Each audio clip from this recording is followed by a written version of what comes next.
Hi, it's HardReset, and today I'll show you how to fix fast charging not working on Xiaomi 17T.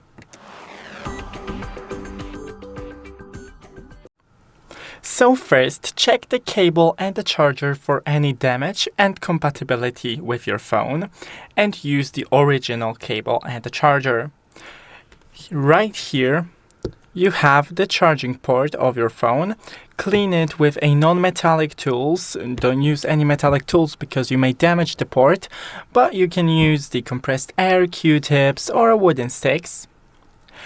And also, you can go into these settings. Right here, we have System Apps App Data. As you can see, I don't have any updates. Oh, that's because I'm not connected to the internet. Give me a moment. So now in System Apps Updater, as you can see, I have a couple of updates, and also in About Phone, I have an update. So just click it and download. And that's it. Thanks for watching. Don't forget to leave a like and see you in the next one.